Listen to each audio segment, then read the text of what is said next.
Welcome to The World We Got This with Esau Williams. Hello and welcome. Today we're diving into one of the most contested frontiers in the race towards a greener future, deep sea mining. Supporters say it could unlock minerals essential for renewable technologies. Critics warn it risks severe ecological damage, widening global inequalities and repeating long histories of extractivism, this time on the ocean floor. So before we begin, a quick outline. Deep sea mining refers to proposed industrial extraction of rich minerals from the Pacific seabed, and these contain metals used in batteries and other low carbon technologies. But the deep ocean is one of the least understood ecosystems on Earth, prompting scientists to caution that we know very little about how exploration might affect it. Now, whether deep sea mining should go ahead or not is subject to international negotiations. So to help us understand what's at stake, I'm joined by two guests from the School of Global Affairs at King's College London. Dr. Rowan Gard, whose research traces how deep sea mining is emerging in the Pacific and how it connects to colonial histories, geopolitics, and corporate strategy. And Dr. Ben Tippet, whose recent analysis with Greenpeace examines whether the proposed economic architecture can deliver anything resembling fair and equitable benefit sharing. So together, they'll help us explore a critical question. Is deep sea mining a necessary step toward a green transition, or is it a risky new commodity frontier repeating the mistakes of the past? Let me start with you, Ben, first of all, along the theme of, the economic necessity for deep sea mining. And your analysis suggests that even under optimistic scenarios, most countries would receive only sort of marginal benefits, marginal returns, often around or below 0.001% of GDP. So the first obvious question, which is begging, is that why even engaging in this sort of exploration to begin with? Thank you very much for having me. Yeah, and I think maybe it would be useful to start by just thinking of the different actors involved. You've mentioned there the middle and low income countries that make up a large part of the International Seabed Authority, who are clearly one group whose economic stakes we should consider. Then there's obviously the private mining companies that are pushing for greater exploration. There's the global north countries behind many of those mining companies that also want a geopolitical expansion into a new frontier. And then there's the kind of wider question, I guess, of, which is really being peddled by the industry, which is we need to effectively exploit this untouched natural resource in order to tackle the green energy transition. So maybe let me start with that point, and then I'll come on later, I think, in the podcast to talking about the ISA members. Mm-hmm.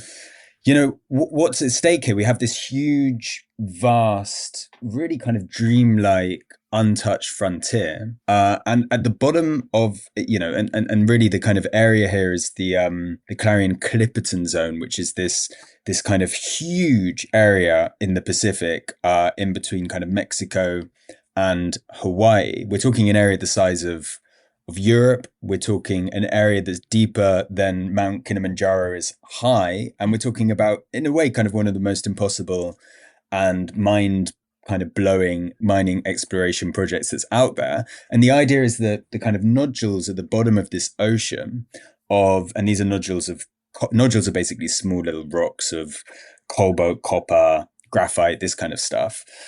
The idea is that we need to go down there and destroy this ecosystem and get that in order to fund the clean energy transition. And I think the first thing is to just push back on that claim. I mean, we don't need to destroy this resource. There's much kind of increasingly growing evidence that shows that we can pursue a global clean energy transition through things like reducing our need for material resource use, through things like recycling, through things like changing kind of private car ownership in many parts of the world to public transport. A wider set of kind of policies. For example, if you want to see this, look at the recent research from the Institute for Sustainable Futures in Australia. So I think the first point to say is this idea that, we have to do this in order to save the world. We have to continually destroy more ecosystems in order to save ecosystems in this kind of quite contradictory sense. I think doesn't hold up But to wouldn't the data. sorry to cut across you, but wouldn't people interject and say that, hang on a second, for the price that you're asking us to change lifestyles, go into public transport, well, we may prefer private transport and that sort of thing, that the ask is just a bit too high. I think we can come on to what the costs are in terms of pursuing this, but I think the main problem really is this is not going to solve the ecological crisis, right? Destroying a new ecosystem, digging out more materials. This is not going to reduce material resource use. This is not going to reduce emissions. We can see at the global level that basically further exploration of new resources and increasing GDP growth always goes up with increased material resource use and emissions. We have a systemic problem here, which is a systemic problem of effectively expanding the frontiers of profit making and capitalism into new resource zones in order to increase the amount of stuff that we need to consume, produce in an ever increasing and at times apocalyptic cycle, right? And I think this is just the latest frontier of that. Okay, let me bring you in, Rowan. Let's kind of think about how your work on the NORI-D, I presume it's called, the project, and the metals company's strategies. How much do you think, or how much of a claim that we need these minerals is grounded in the actual evidence, and how much is a marketing strategy designed to create legitimacy for a new extractive frontier? I think it's almost entirely a PR decision, really, to wrap some very old extractivist behavior in a new greenwashed package. Really, yes, we do need this transition. Collectively, we know that. We've known that for the last few decades. But these very same kind of corporations have deliberately stalled that transition, and now they're choosing to package it in a different way that they hope will, make it a bit more palatable to all of us. So no, I do definitely see it as a marking strategy, and I agree with Ben completely that I think it's something we need to push back on and question. Yeah.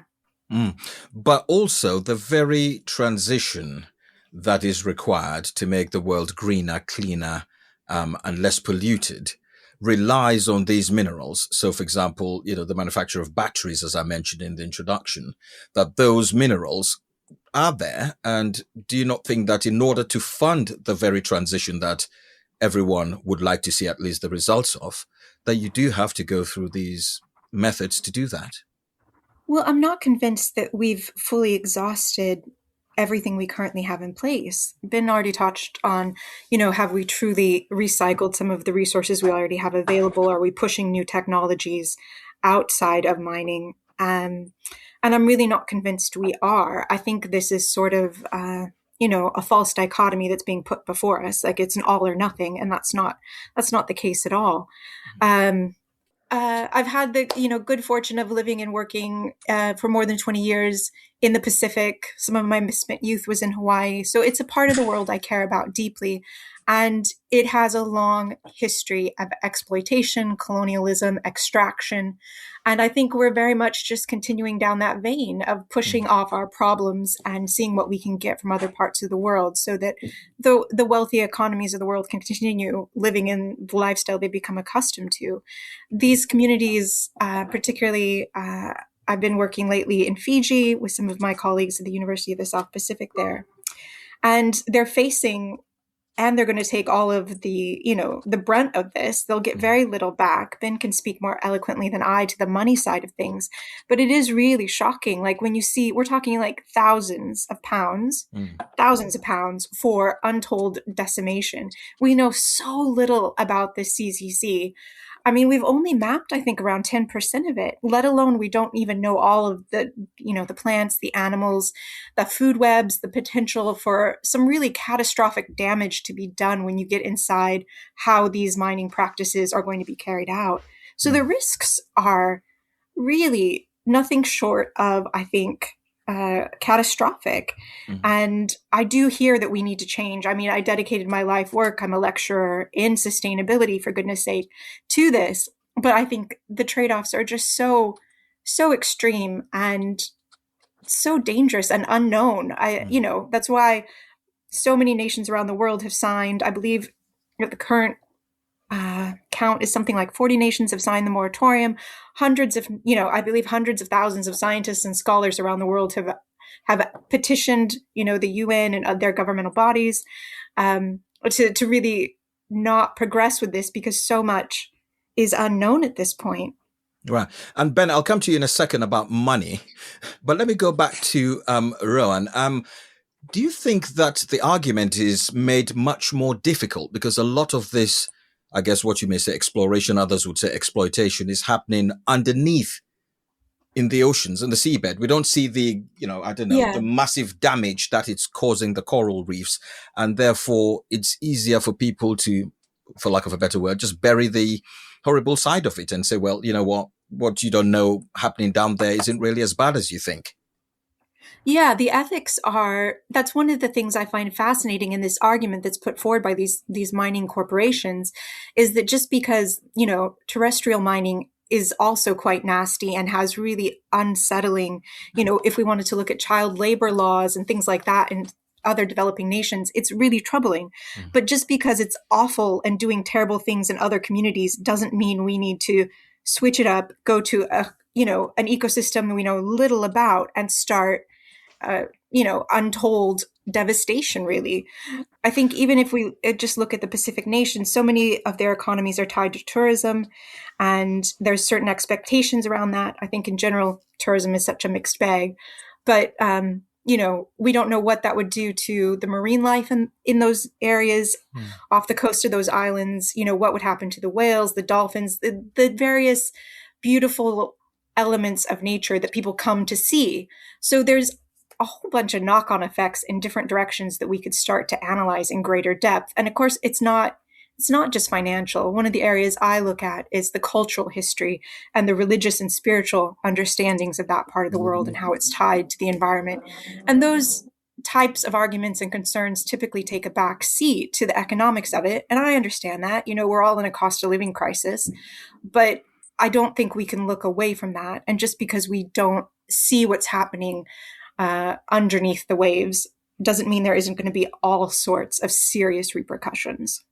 And Ben, the modeling that you've developed basically shows that mining companies retain, about 94 to 98% of the revenues that they make. And then the developing states from whom those revenues are extracted receive, menial residual amounts, if you like. Given the principle of what's called the common heritage of humankind, who stands to benefit under the current financial architecture, and who's left basically, bearing the risks? Absolutely. I think this is one of the most shocking parts of this whole story, which is there's obviously a moratorium at the moment on deep sea exploitation of mining contracts, right? There's many exploration contracts going on now to see to what extent this is economically feasible, which is actually something that is also has a question mark, right? To what extent will the mining companies even be able to extract this in a way that's profitable for them? But let's leave aside, I think, that question, because I don't think it's the most important one. I think the one you're mentioning there is, maybe I can explain how it works for people. So the International Seabed Authority, this is the kind of collective body that is supposed to uphold the principle of common heritage for humankind.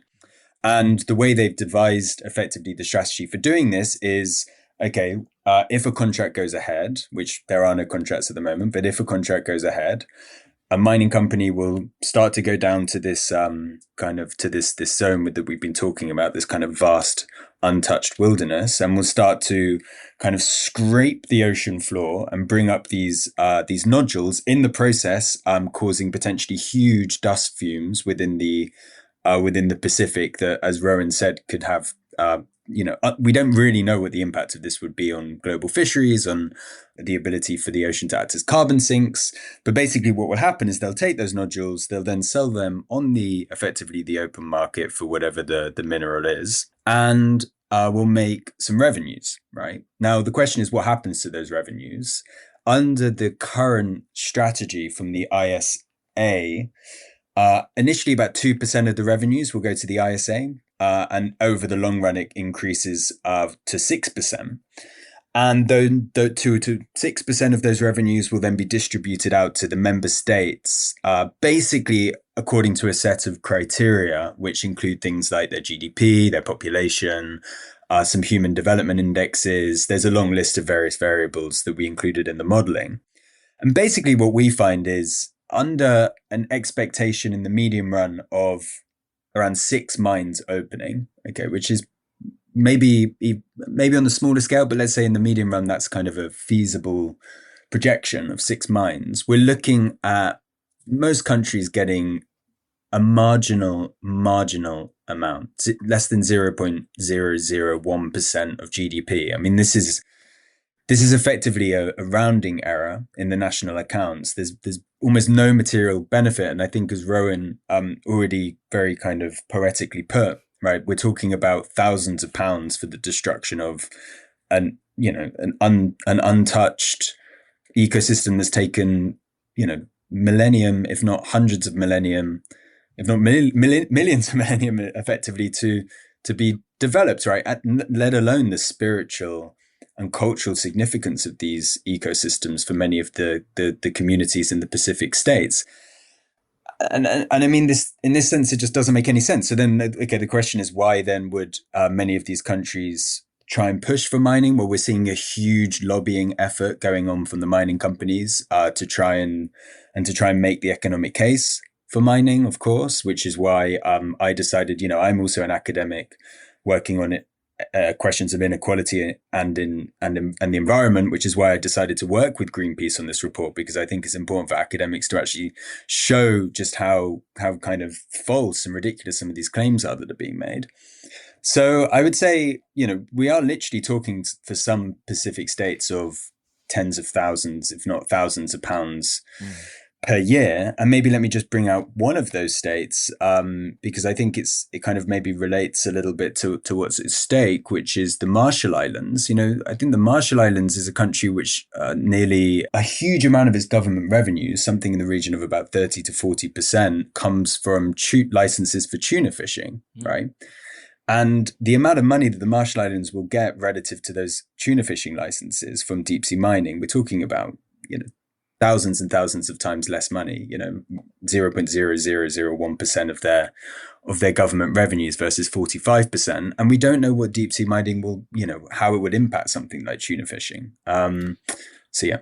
Let me bring in Rowan at this point. When you look at the Pacific, for example, the Pacific Ocean, I mean, it has had a long history of extractive booms, and those have created quite considerable harm to the systems there, while also serving economies in distant lands.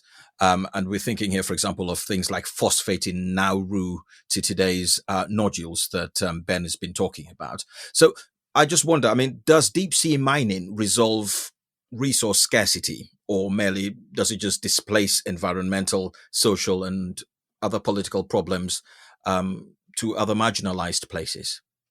I think it very much just shifts it to a place that's not on our news, and maybe a place that others don't care about as much or are just simply uninformed about.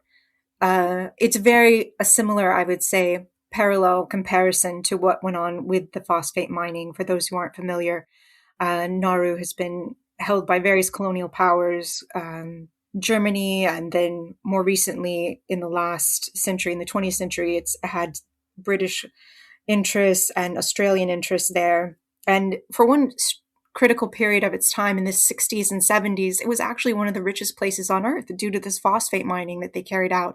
Phosphate is often really critical in creating fertilizers for agriculture and things. So it had a real boom and bust experience, becoming quite wealthy. And then by the 90s and 2000s, a lot of the money had gone elsewhere, like it always does. It goes elsewhere. So the citizens then were really not in the best of shape, but they have, when we look at the Pacific Islands, like many other developing nations, there's health issues, things like that are pressing for those populations to deal with. They were facing poverty again. They partnered with the Australian government, and they served as a repository, and that's a generous word for essentially a prison for refugees and asylum seekers and others coming to Australia.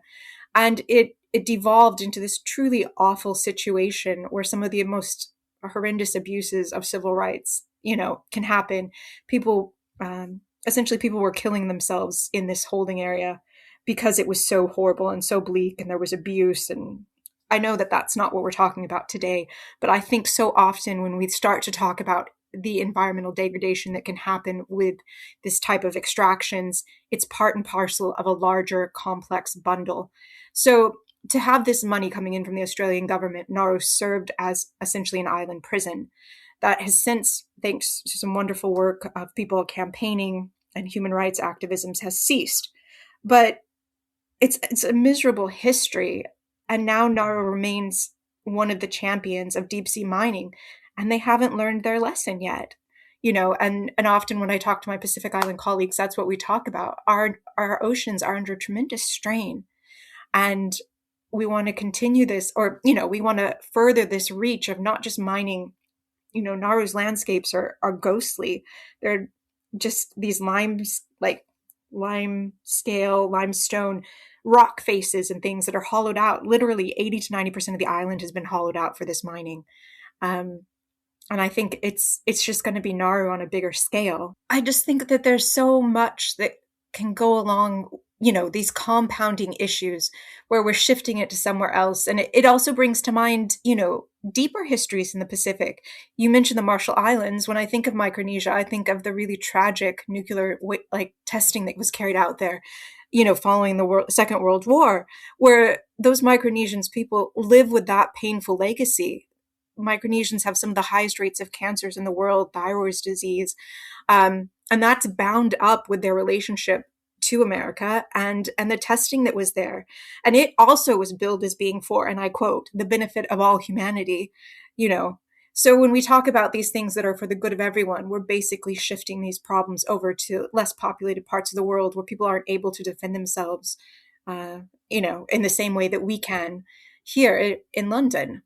Está escuchando Unasikiza Kunsoraran. You are listening to The World We Got This podcast. Ben, let's talk about UN clause. I guess I'm saying it right. Basically, it promises equitable sharing, and yet, looking at your analysis, you point to a system where redistributable revenues become residual by design.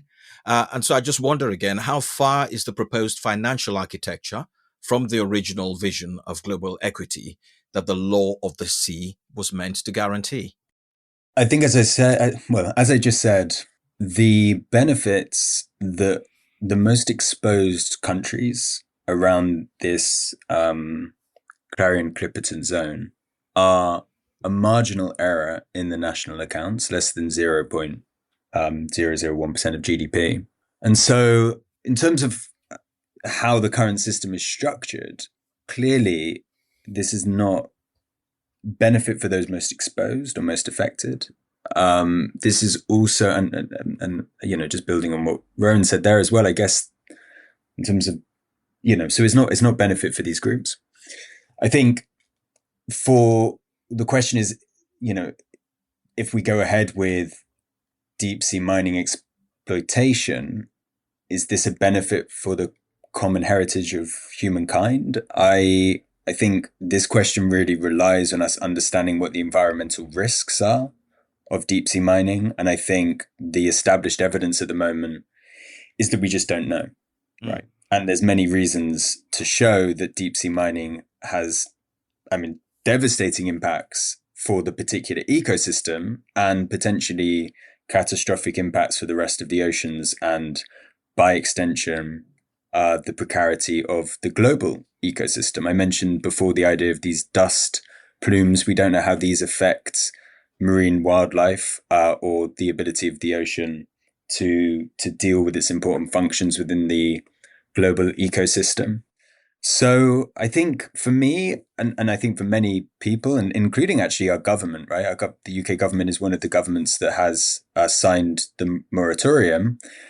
The risk, of going into a completely vast and understood ecosystem, an ecosystem where we still don't know 90% of the species. By the way, we haven't actually discovered 90% of the species that we think live down there.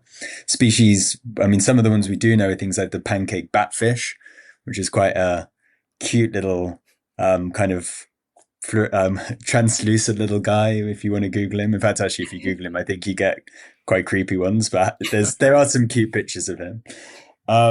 Then, you know, it's the stuff of dreams, really, isn't it? That like there's these kind of vast things that we don't know anything about, and we're going to burn the whole thing to the ground before we can even understand it. For the sake of what? I mean, for the sake of, as Rowan says, I think, you know, like not actually benefiting the people there. And I really just don't see this as benefiting or even being necessary for our green transition.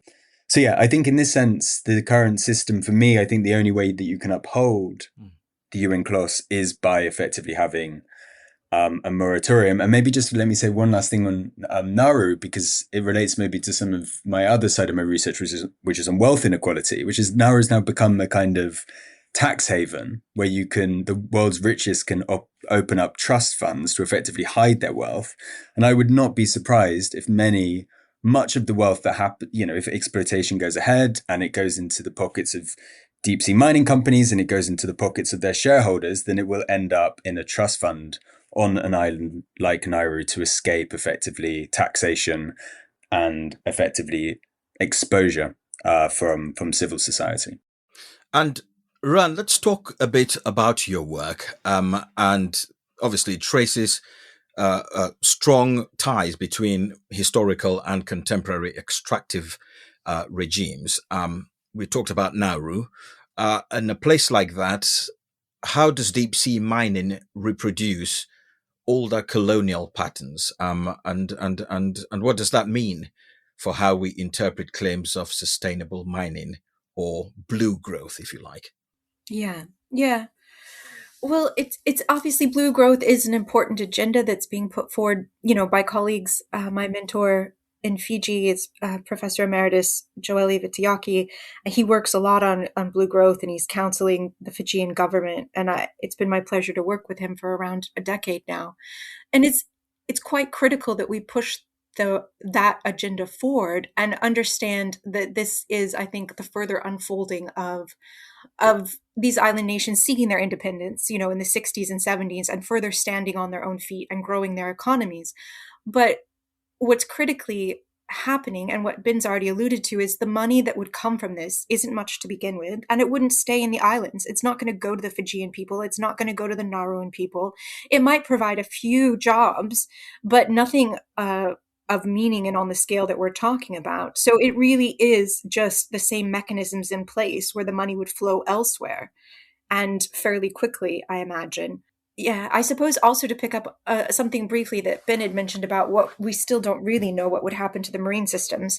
And that is true. We're beginning to have more and more studies coming in.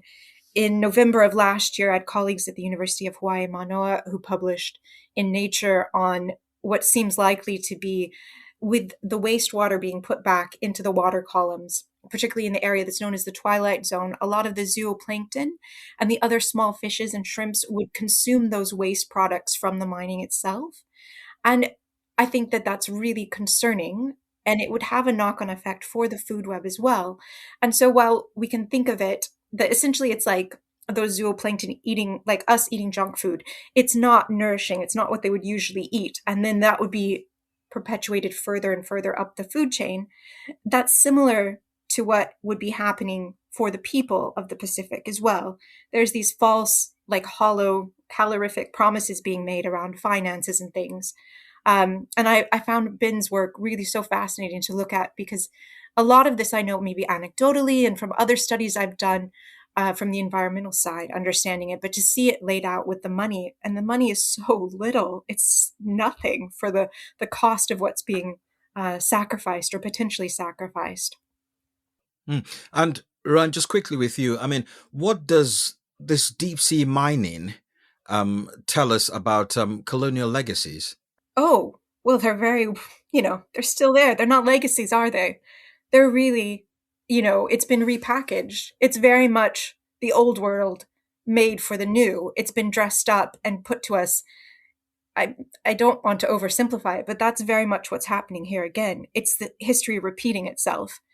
It's just a new frontier. It's, a new, there are new minerals to be extracted, but it's very much the same principles, practices, and people that will profit from it. Mm. And Ben, let me put you into the politics of all of this. I mean, the countries that seem to be on the short end of these explorations, can they not just put their foot down and say that, or put their feet down rather, and say that, up with this we will not put, that this is bad for us, and by golly, we're standing against it. What's gone wrong? I mean, to some extent, let's hope so. I mean, I guess this is being played out at the moment within the International Seabed Authority, right, which is the kind of global governance body where these power balances play out. But obviously, this deep sea mining, it is not just about the minerals, right? It's about who controls the next untouched resource frontier. And we know that, the way that global capitalism works is it needs to expand into new frontiers in order to find new ways of generating profit, right? And those frontiers could be space, it could be the deep sea mining, or it could be just further exploitation of our free time or of our bodies, or, the uncommodified aspects of our life, right? We know that this is the way that the current system works.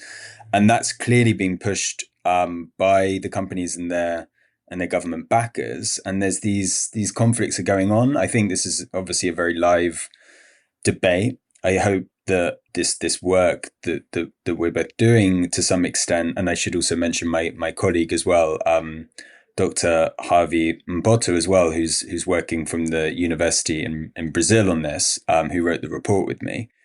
I hope to some extent this can at least expose the lack of funds that some members of really any member of the ISA is going to get from this. I mean, even the ISA member that I think gets the most royalties, I think, is India. Mm-hmm. But India is still effectively going to get less than kind of 0.001% of its GDP, right? So still a tiny, tiny fraction. So I think in the moment that the battle really seems to be between effectively the mining companies, their lobbyists, and the governments that back them, and the kind of middle and low income countries of the ISA. And in this sense, I think Rowan's points about it being a colonialism isn't a legacy in this case, I think is important to note. And if I turn this around, Ben, slightly, sure. I'd say that given that even optimistic models show limited development gains and very high environmental uncertainty at best, what are the political drivers? What are the political and economic pressures that are driving states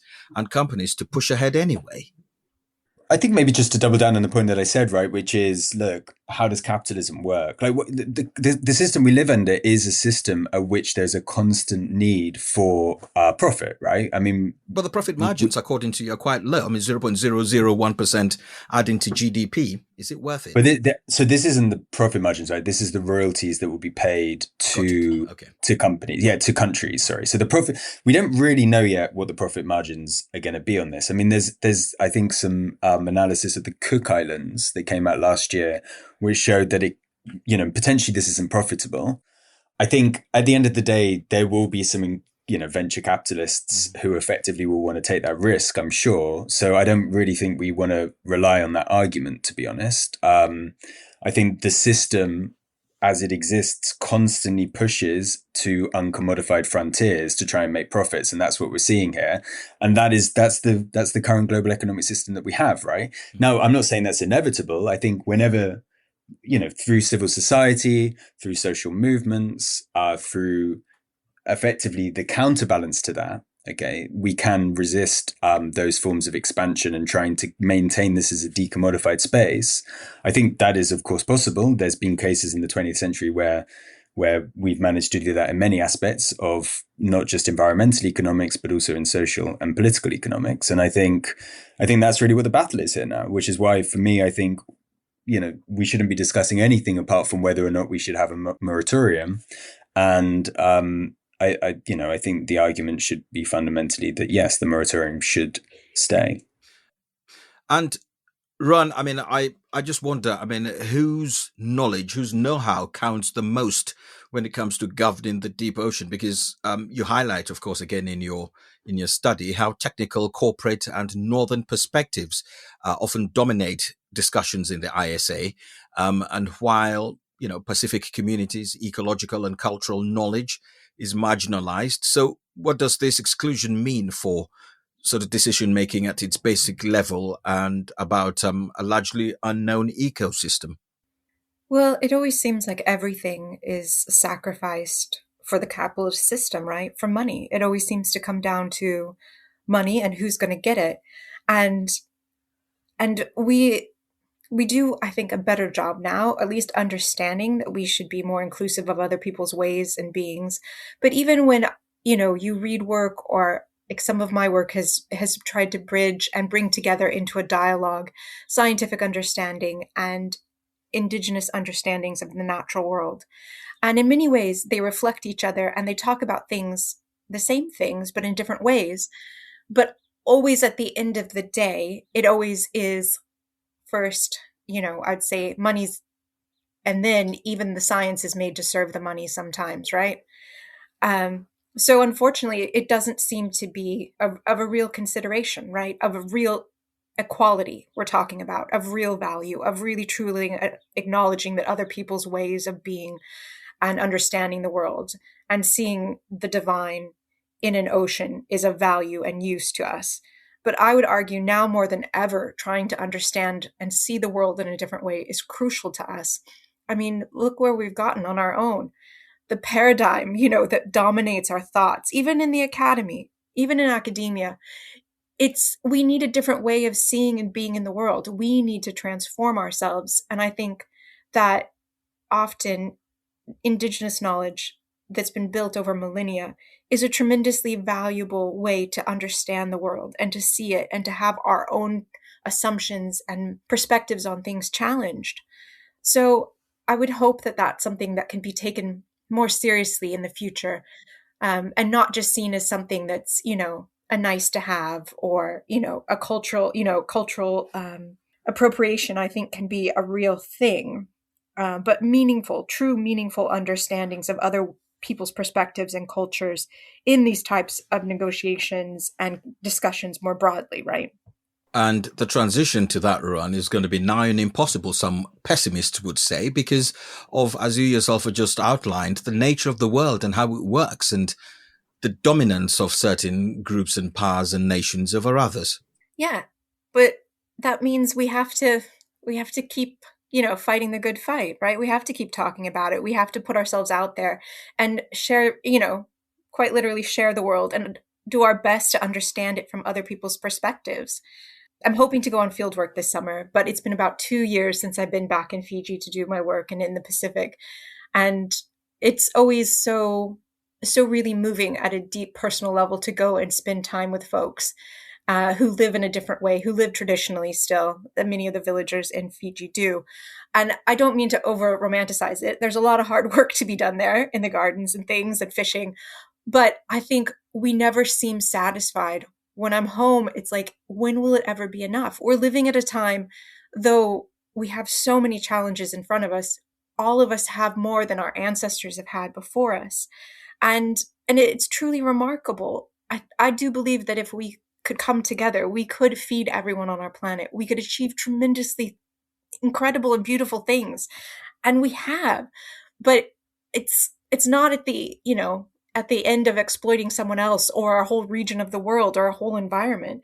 And I would challenge us that this whole green transition and this, move toward net zero isn't much of a transition if we're just going to keep doing things the way we've done them before, but just go to a new area of the world or, offsource it somewhere else and exploit it there in the same way we always have. So the mindset, of course, not changing. But Ben, I mean, does deep sea mining risk becoming a subsidy to industry rather than a benefit to humanity? And I know your answer to that because you yourself have warned that the proposed system may effectively socialize the environmental and governance costs while privatizing the profits. So do you think that we are at risk of creating a publicly funded, privately benefiting extractive model in international waters? Yeah, I think this is how the system works on land, and I think this is how the system will work in the deep ocean as well, right? Like what happens when there's crisis in the capitalist system? It's up to effectively the socialization of risks and the privatization of profit, right? Capitalism or socialism for the rich, capitalism for the poor. And I think to some extent we we can see this so obviously in the deep sea mining case because putting kind of an economic cost benefit analysis on these environmental costs, right? Because how do you possibly measure the kind of environmental cost of, let's say, an important cultural and spiritual land or ecosystem being destroyed, right? For a community, it's very hard to understand what in any way you could put a monetary cost on something like that. But ultimately, if this deep sea mining leads to the type of environmental damages that we expect, who's going to pay the price of that? Well, okay, it's communities living around the ecosystems today, which Rowan's obviously spoken a lot about, but it's also future generations that have not yet been born, right? It takes thousands, if not millions of years for these nodules to be created, and it takes seconds for them to be taken off the ground and you know and not replenished. And so, I mean, even you know, this is a very, very slow moving, non-replenitive ecosystem. I mean, you can see, for example, tracks just from exploratory kind of machines from the 1970s. Their tracks are still there today, right? Because there's very little regeneration, or the regeneration happens on scales that for us as humans is effectively like a different dimension. And so, yeah, I think in terms of who will suffer the costs of this, you know, it's effectively not those. We could think of this as an externality in that sense, from a kind of classic Econ 101 point, if you want to think about it like that. So yeah, I would say to summarize, maybe I'd finish with just a point about who will benefit overall from this. At the end of the day, we might think, look, we need these materials in order to deal with climate change, right? And the green energy transition. But ultimately, the money that will be made from this will be used to create effectively products that we don't necessarily need in this kind of cycling system of increasing consumption and production. And ultimately, the profits from that will go to where the distribution of global wealth is today, right? And we know because they're the people that own effectively the assets that will claim the income from this exploration. And we know that the global distribution of wealth is extraordinarily, extraordinarily concentrated, right? 50 people in the world owning more than the bottom half of the world's population. And then that money will go to them, and the money will effectively end up in, I think, yeah, like hidden trust funds or tax havens in places, probably destroyed islands in the Pacific Islands that have been destroyed by this in the first place, and the cycle of exploitation will continue. And so I don't know, do we want that world? I don't want it. Well, I'm only an interviewer, but Rowan, I mean, just looking at extending that slightly further, looking at sort of the ability to have political courage, if you like, to change events. Looking again at your work on the world ecology in general and the blue economy, what alternative pathways, such as maybe secular economies or reduced demand, might genuinely move us towards a post-extractive future? And what would it take politically to choose those pathways instead of opening a new frontier at the bottom of the ocean? Well, I think there, you know, like Ben was saying, we don't want that world. We've already seen that world. And we need to have the courage to say, look, there's other ways forward. It's not, you know, this or that. It's not this dichotomy they're putting in front of us. You know, the current system doesn't work. It hasn't worked for many people for a very long time. And there is the possibility for us to imagine and to make concrete change toward more sustainable futures. But we have to have the will. We have to demand it of our government officials, our members of parliament. And I think, though, as you can tell, I get quite impassioned about this. I think we can't write it off as fantasy. There's real practicalities to be had. And when you create economic incentives and community-based practices that are of benefit to everyone, which it can be done. And it has been done successfully on small scales. And I'm sure Ben could speak to the economic side of it much more than I can. We know it's a reality. So I don't want, to be framed or to have folks that are interested in sustainability framed as this sort of, that it's just some beautiful dream. It can be made a reality. And our world is transformed. When you start to look back over the decades in positive and negative ways, our society is transformed. So we just need to make this a priority and say, yes, we have to come up with other solutions that don't involve destroying, the seabed of the CCZ and potentially damaging, the vast Pacific Ocean, which takes up a third of the surface of the Earth, and with knock-on effects to all water, potentially all waterways that are connected to the Pacific. So let me ask you, Rowan, still with you. I mean, if the deep ocean is seen as the last frontier, do we risk reproducing frontier logic? For example, conquest, extraction, sacrifice, rather than transformative logic in terms of just trying to make it a better place? Yeah, I think that's part of the argument that's put forward by the leaders at the ISA, that there's real concern now, and with validity, I understand their concerns. They're putting forward that if we don't move fast, if the ICA doesn't reach this year something legal and binding and move forward with deep sea mining, then we risk it turning into a wild, wild west. Because America, in its moment right now, has already started discussions around potentially licensing various corporations to start drilling under their benevolence through the Trump administration. So that is a frightening and real possibility. But just because something is frightening, you can't make decisions like this. Nothing, like on this scale from a place of fear. So I don't know. I guess I am reminded of the words of, Bad Bunny in his presentation at the, at, the levels to which we've descended. Yes. That, love is more powerful than fear. And I think that's true. We have to make rational, decisions at this point that are based in a collective future for us. And the oceans themselves are symbolic of our shared environment, of our shared planet. So these deeper philosophical questions maybe in some ways can be written off as surface or trite, but they do speak to these fundamental questions about who is this for and what future are we, building for our world. Yeah. And Ben, to you, just another philosophical question then. I mean, how do we balance the urgent need for decarbonization with the equally urgent need to avoid new forms of harm?